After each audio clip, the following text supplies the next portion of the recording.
Welcome to our channel successful study. আজ আমরা আলোচনা করব প্রাইমারি টেট সিলেবাস নিয়ে। প্রাইমারি টেটের যে সিলেবাস, সেই সিলেবাসে কী কী রয়েছে এবং এক্সামের ধরন কী হবে সে বিষয়ে আমরা আলোচনা করব। তার আগে বলে নিই, এই পিডিএফটি আমি ডাউনলোড করেছি কলম নামক একটি ওয়েবসাইট থেকে। তো এই পরীক্ষার যে ধরন, তার মধ্যে যে প্রধান বিষয় সেটি হলো এই পরীক্ষাটি হবে 150 নম্বরের। এখানে রয়েছে দেখছেন 150 নম্বরের পরীক্ষা হবে এবং এই পরীক্ষার যে 150 নম্বর তাকে 5টি ভাগে ভাগ করা হয়েছে। 5টি ভাগে কী কী রয়েছে সেটা আমাদেরকে বুঝতে হবে। শিশু শিক্ষা ও মনস্তত্ত্ব, বাংলা, ইংরেজি, পরিবেশ বিজ্ঞান, এরপর রয়েছে অঙ্ক। এই 5টি ভাগে কিন্তু ভাগ করা রয়েছে এবং প্রতিটি ভাগে 30 করে নম্বর থাকবে, অর্থাৎ টোটাল নম্বর হচ্ছে 150 নম্বর।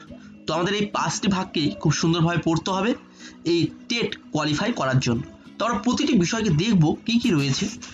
শিশু শিক্ষা ও শিশু মনস্তত্ত্বের ভিতরে কী কী রয়েছে সে বিষয়ে আমরা আগে দেখব। এই দেখছেন শিশু শিক্ষা ও শিশু মনস্তত্ত্ব। এই শিশু শিক্ষা ও শিশু মনস্তত্ত্বের ভিতরে প্রধান যে বিষয়গুলো সেগুলো শুধু এখানে রয়েছে, আমরা সেগুলো দেখিয়ে দেওয়ার চেষ্টা করব এবং অ্যানালিসিস করে দেবো কীভাবে পড়তে হবে। প্রথমে যে বিষয়টি থাকবে সেটি হলো শিশু উন্নয়ন।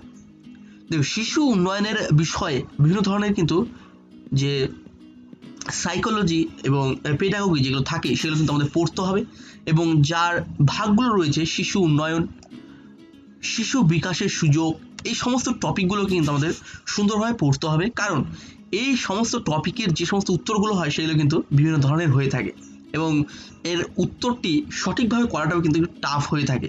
দেখুন, তার মধ্যে বেশ কয়েকটি আমাদের কিন্তু থিওরিও পড়তে হবে।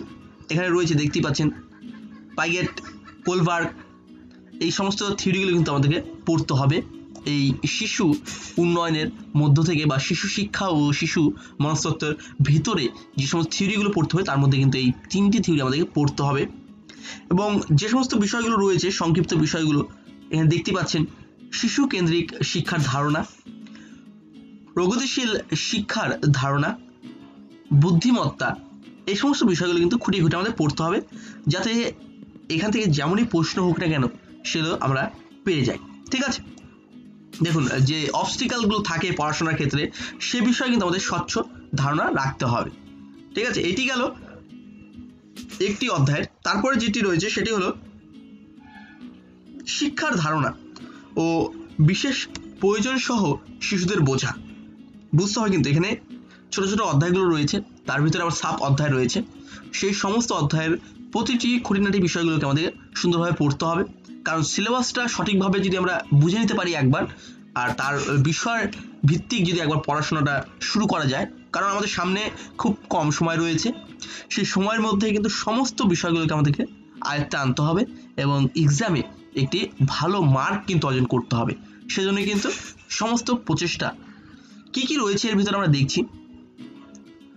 সমেত শিক্ষার অর্থ কি, সুবিধা বঞ্চিত ও বঞ্চিত সহ বিভিন্ন ব্যাকগ্রাউন্ড থেকে শিক্ষাগতদের কি কি সমস্যা রয়েছে, তার সমাধানের যে বিষয়গুলো সে সমস্ত আমাদের পড়তে হবে, অর্থাৎ যে চিলড্রেন সাইকোলজি এবং পেডাগোগির বিষয়গুলো কিন্তু আমাদের সঠিকভাবে পড়তে হবে। তার সঙ্গে সাংবিধানিক যে সমস্ত বিধানসমূহ রয়েছে শিশু শিক্ষার ক্ষেত্রে সে সমস্ত বিষয় পড়তে হবে। তারপরে এসসি, এসটি এবং অন্যান্য পশ্চাৎপদ বিভাগের শিক্ষা, ঠিক আছে, এগুলো কিন্তু আমাদের পড়তে হবে এবং সংখ্যালঘু যে মাইনরিটি শিক্ষার বিষয় রয়েছে সেগুলো কিন্তু আমাদের ভালোভাবে জানতে হবে।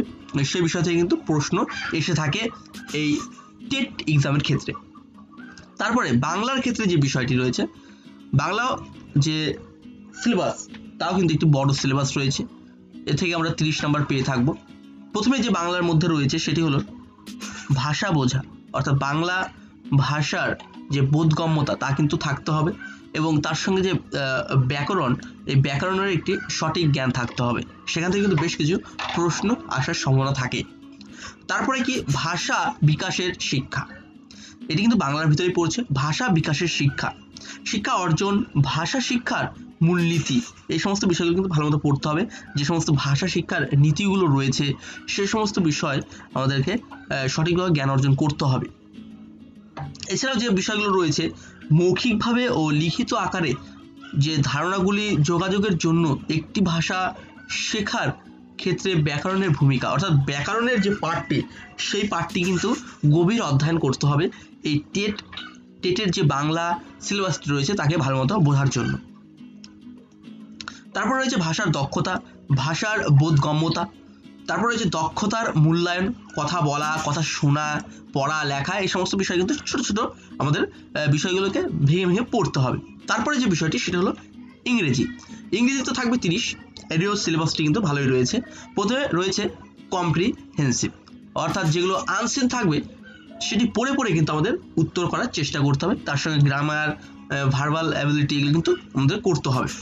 The pedagogy of language development, এই পেডাগজি অফ ল্যাঙ্গুয়েজ ডেভেলপমেন্ট থেকে আমাদের কী কী পড়তে হবে সেখানে কিন্তু রয়েছে, আপনারা দেখতে পাচ্ছেন এখানে কিন্তু সমস্ত বিষয় এখানে রয়েছে, আপনাদেরকে এই সমস্ত বিষয়টি পড়তে হবে। কী কী রয়েছে?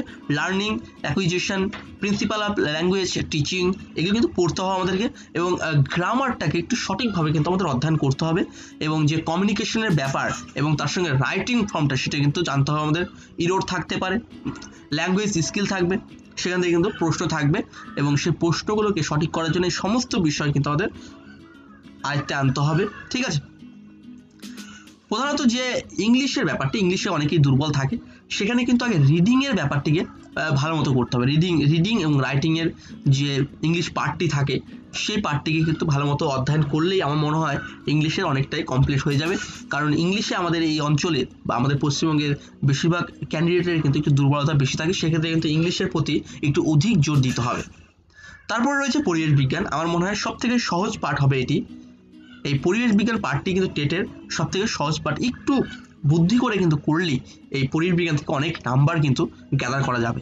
সেদিকে মন দিয়ে কিন্তু পরিবেশ বিজ্ঞান পার্টটিকে একটু বুদ্ধি করে করতে হবে।